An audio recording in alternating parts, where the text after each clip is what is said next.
And Lihle, so much has happened in the last 24 hours. So much has happened. Let's try and go through it systematically and catch people up. Limpopo province is now a province of much focus. What with the reports and suggestions that there's a sense that the Provincial Executive Committee has its own preference for leadership, which differs from the preference of many of the branches that nominated Cyril Ramaphosa.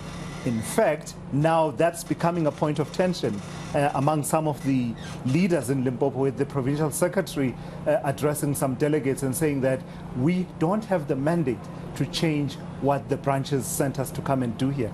I mean, I think it's showing us that not just only in Limpopo, but I think the kind of spirit across the board at this expo center is that the provinces themselves are they're also scrambling, you know, in the sense that the mandate is clear from the branches in some instances, and in some areas the PECs have their own sense of who they think they want to put forward or who they want to vote for. And I think more generally it also speaks to the nature for scramble for power within the ANC more generally, to say that the party is at that point where it is highly fragmented, and there really is no way to unify the party beyond just there is no way to unify the party, even though there has been great expressions of wanting that unity to come through specifically within this conference.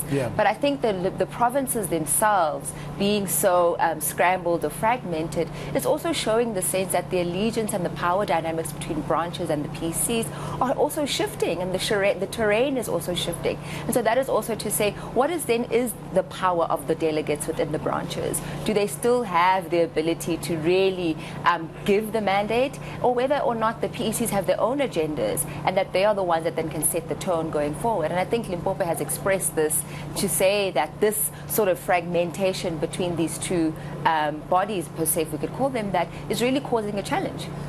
One of the things that the ANC, one of the messages the ANC has been trying to push through at this conference is that the way that they've arranged the nomination processes earlier on and coming to conference was meant to break the spine of slate politics. So in a way, it felt like slates are actually being built almost like building the plane as you fly it. And that sense has actually been heightened, has it not? In the sense that even the names that, from our understanding, from the reports that had been coming through from the Electoral Committee of the ANC, had garnered significant backing for various positions. Even those names are starting to be shuffled around now, with the result, Lihle, that the name Oscar Mabuyane is becoming a serious name now for that position of deputy president.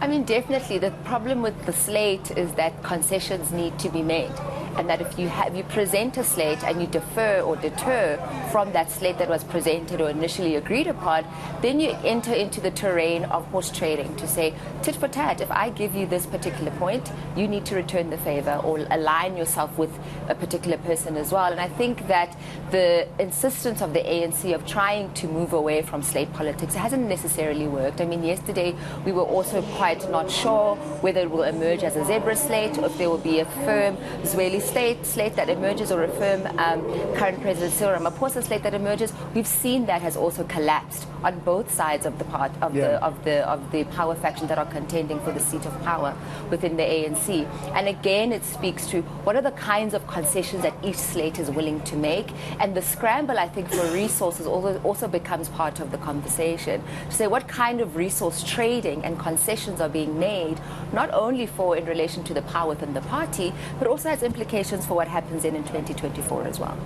Let me just mention that as you and I are talking, I'm slightly distracted because there's a loud announcement being made throughout the precinct here at Nasrec. And from what I could pick up, I think it's announcing that delegates should proceed to various commissions. This is where the serious work of policy and rebuilding and rejuvenating the ANC really gets underway. And the idea is that delegates will be pulled out of commissions, these breakaway sessions, and be called province by province to go and cast their votes. So while they're discussing policy, batches of them will be going out to vote. So that's partly what's sort of distracting me.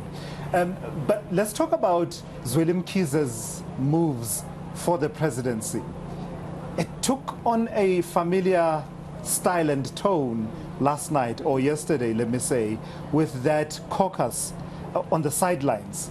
Where it's almost like a roll call led by Siboniso Duma this time around. It had echoes of 2017 with the NDZ campaign, where they gathered in that open space, and they did exactly the same with anyone from any other province, anyone from the Northwest who's now aligning with Zweli Mkhize was welcomed there. People from Mpumalanga, like Kindinisa, telling those people gathered there that he has a message from David Mabuza that he's also throwing in his lot. Those supporting him should support Zweli Mkhize. So the Zweli Mkhize camp is buoyed at this moment. I think they're also making some considerable ground. I think the CR camp is a little shaken at the moment. If I hear any of sort of the little chit-chatter that's been happening, to say when they walked into the conference at the beginning of this week, they were quite confident to say there is a possibility that we could walk away with this with a 50% plus one.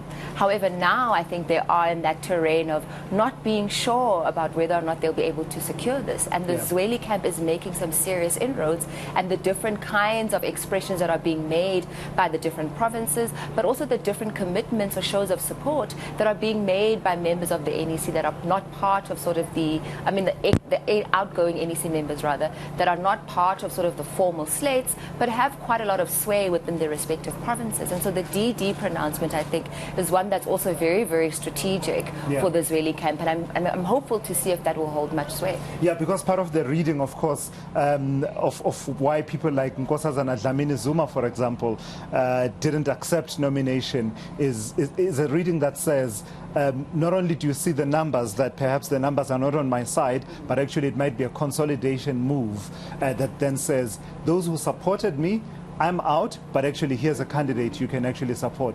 But the CR22 camp as well, from our understanding, are also doing their own mobilization as well and shifting.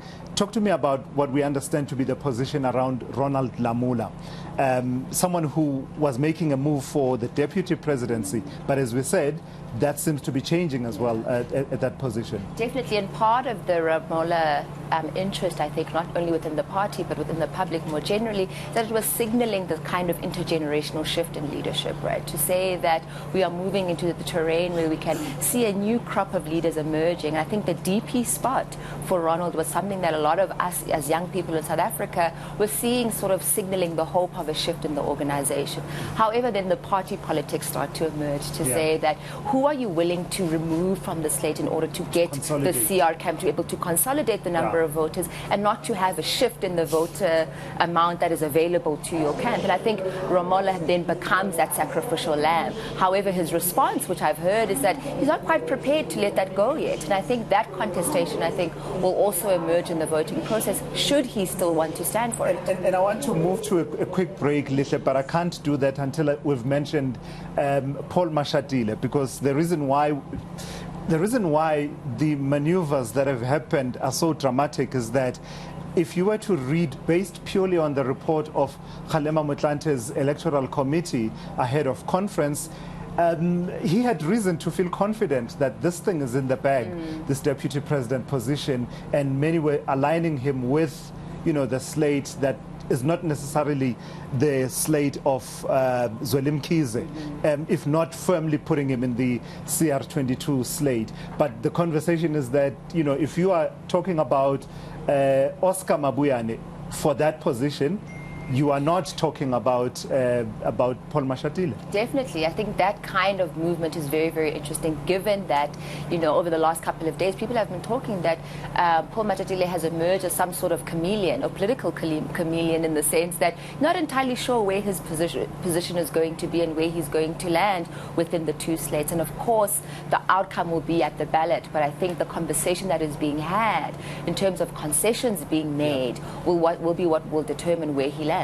All right, Lihle, let's pause it there for a moment. So, Sally, that's the initial sense, our initial, coverage of ground in terms of the political maneuvers that have been happening in the last 24 hours. It's really largely in the realm of political intrigue, which necessarily means that some of the key issues of policy sort of go to the back burner, even as delegates are discussing them in the commissions. But certainly only at the moment the preoccupation being about settling this issue of the top 7 leadership of the ANC. On the other side of the break, we pick up our coverage with ENCA senior reporter Siphamandla Goge,